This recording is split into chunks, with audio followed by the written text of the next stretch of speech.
Welcome to Wisdom of the Bible channel. Welcome to the Wisdom of the Bible channel. Giants mentioned in the scriptures have always ignited curiosity and wonder. Even people with little knowledge of the Old Testament have heard of these towering beings that once roamed the ancient world in times beyond memory. What many do not realize is that giants were never just one lineage. In reality, multiple tribes and bloodlines existed, all descended from the Nephilim, those hybrid beings formed by the union of the sons of God and the daughters of humankind. Each race had distinct traits and impacted biblical history. Here, we will dive into age-old records to show who these post-flood giant clans truly were. Prepare to discover long-buried facts that few suspect. Together, we will explore these mysteries and shed light on astonishing details that have remained hidden from most people.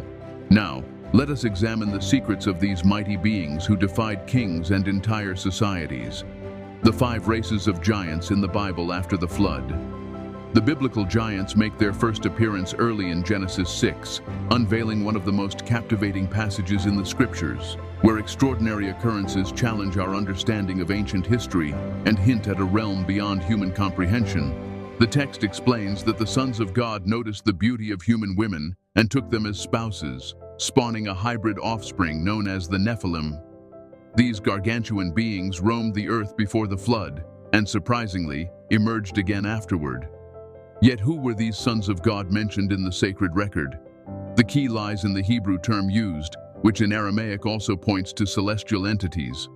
Both forms traditionally connect to angels and higher beings, affirming that these giants truly descended from the union of mortals and fallen angels, those who forsook their heavenly home and fell into corruption. In short, these giants were the progeny of ancient demonic forces.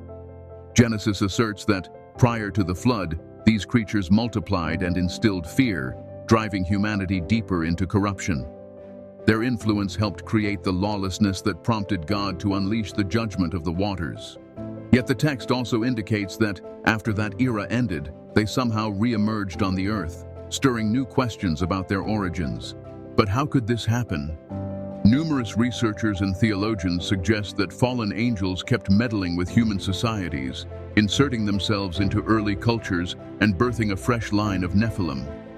Some sources claim these infernal beings interacted with priestesses of pagan sects who revered age-old deities. The Bible frequently cautions that such pagan gods were not merely figments of imagination, but rather demons masquerading to gain devotion and might through deception. Historical and biblical sources confirm these claims, like the Egyptian sorcerers who performed uncanny acts before Moses and Aaron. These magicians turned their rods into serpents, surpassing simple sleight of hand, revealing an underlying malevolent power at work. Consequently, the giants were not solely massive creatures in form. They also signified an enduring vestige of a cosmic rebellion.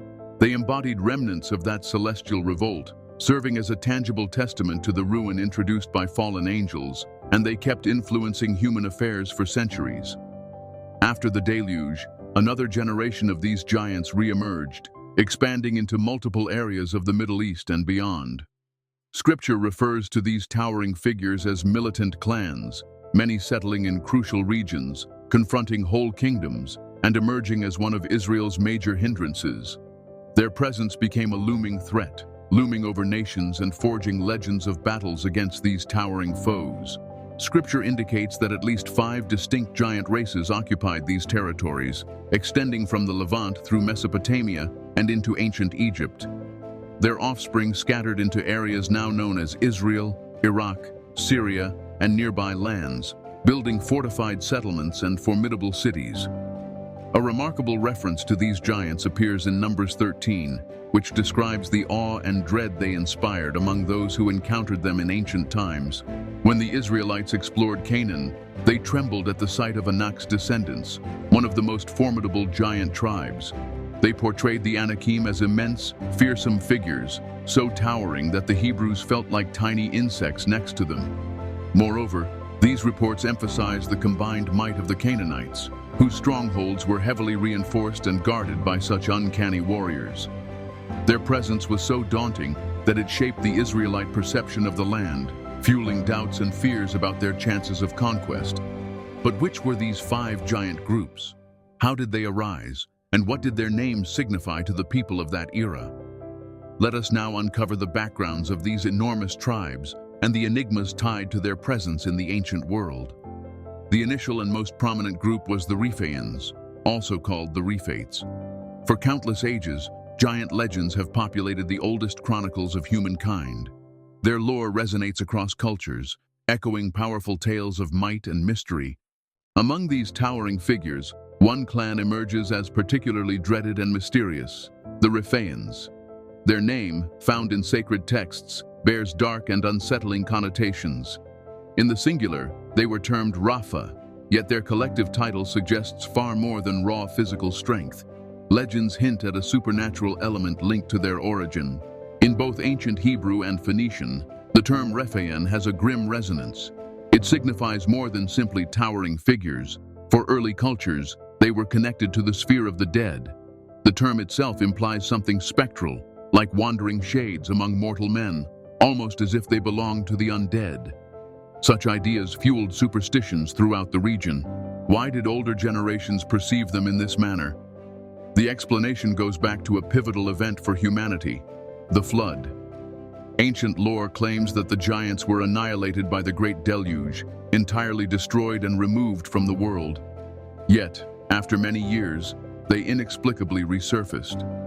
This contradiction puzzled many, prompting fresh legends and debates. What accounts for their astonishing comeback? Ancient sources claim the fallen angels stepped in once again.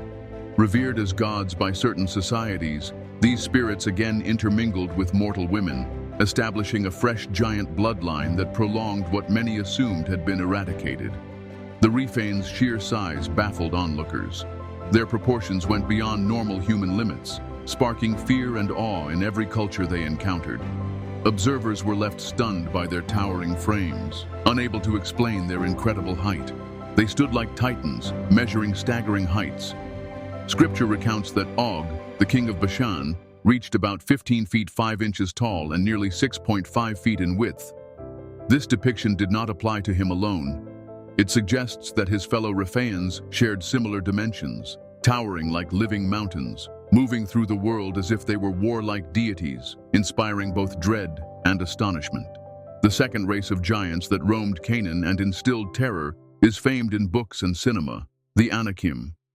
If any giant tribe inspired profound dread in that region, it was indeed the Anakim, recognized as the formidable offspring of Anak.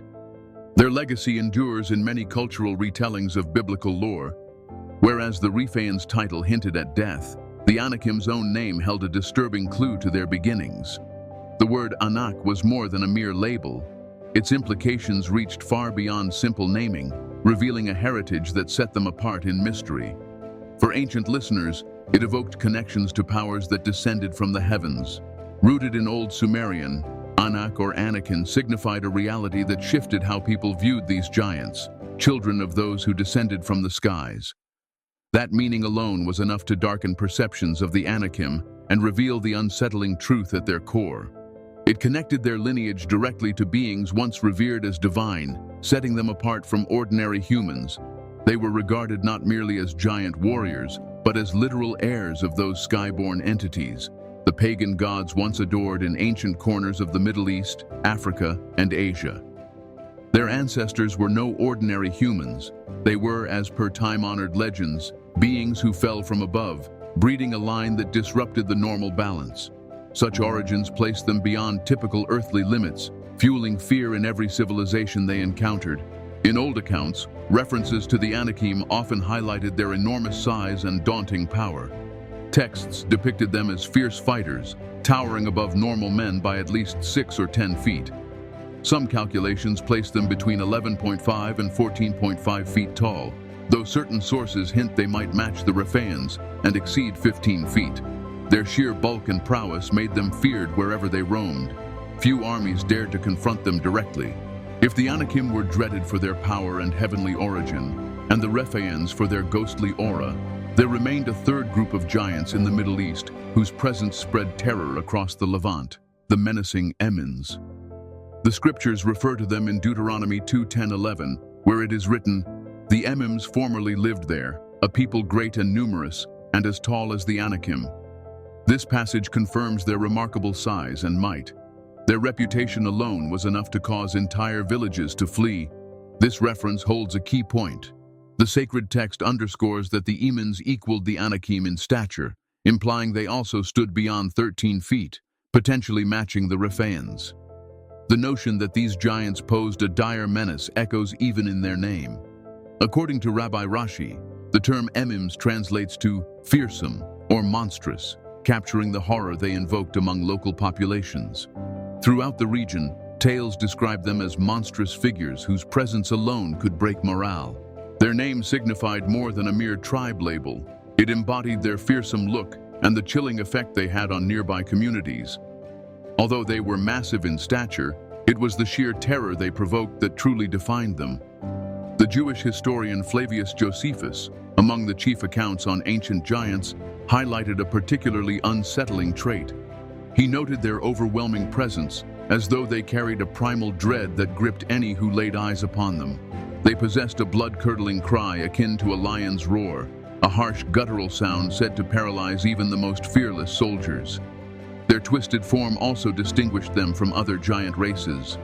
While the Anakim embodied raw strength and the Rephaims evoked ghostly dread, the Emims were seen as genuine monstrosities, their appearances warped by savagery and terror. Legends describe them as towering nightmares, bristling with dark energy, leaving entire regions in a state of constant alarm. By their towering size, brute force, and haunting presence, the Emims carved a lasting impression on ancient minds. Next comes the fourth race that plagued the Middle East, the Zuzim. Amid the countless riddles of old, this tribe of giants emerges in the sweeping deserts and plains of the region.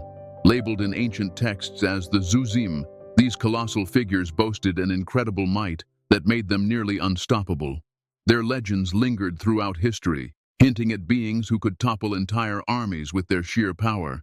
Their title stems from an Aramaic word meaning rigid, strong, or robust. It signified not just their imposing height, but also their extraordinary endurance. Some accounts claim the Zuzim ranged between 10 and 13 feet in stature, turning them into giants who roamed among ordinary people as if unstoppable colossi. Their formidable presence shaped local folklore for generations. Towering and immensely powerful, they struck fear into foes on the battlefield and in land conflicts. Like the Nephilim, Rephaims, and Anakim, they belonged to the shadowy giant lineages that shaped distant eras, leaving behind enigmatic clues for today's experts and occult investigators. Yet, what became of the Zuzim? Genesis 14 provides a cryptic reference to their existence, hinting at pivotal events in their history. It reveals a chapter of conflict that would define their fate and alter the course of giants in that region. The narrative details how Chedorlaomer, king of Elam, waged a punishing campaign against multiple tribes and territories, with the Zuzim among those conquered. Scripture says he unleashed a relentless assault, slaughtering many of these giants and diminishing their power in antiquity.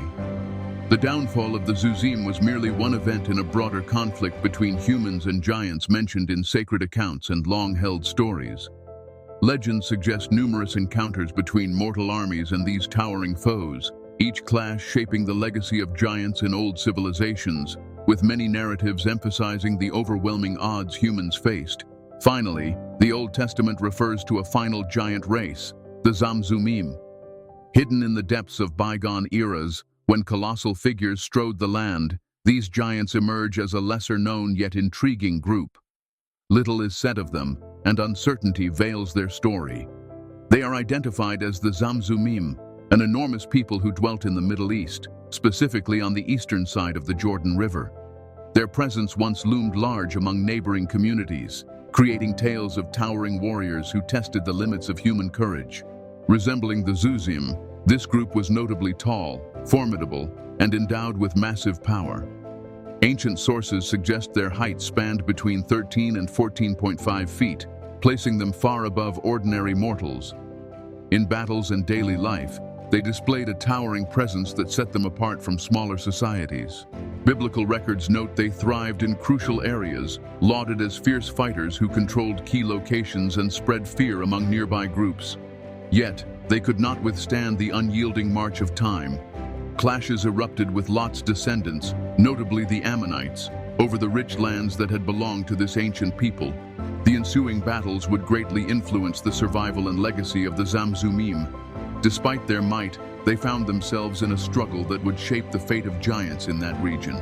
Scripture reveals the Ammonites vanquished the Zamzummim, seizing their territories, absorbing their gains, and gradually obliterating evidence of this immense clan. Numerous scholars posit that the Zamzummim may have been an offshoot of the Rephaim, another giant lineage in the biblical texts. If so, this pedigree extended not just throughout Jordan, but also into parts of Syria and what is now Israel. This suggests vast areas once fell under the sway of giant tribes, influencing local histories and shaping countless myths. From desert plains to fertile valleys, remnants of their presence echo in the stories passed down through the ages. This leads us to believe that long ago, enormous tracts of the Middle East were under giant rule, and in time, smaller groups may have driven them to extinction. Their memory remains a testament to a mysterious era, one where towering figures once shaped the course of kingdoms. May God bless you, and I will see you again soon.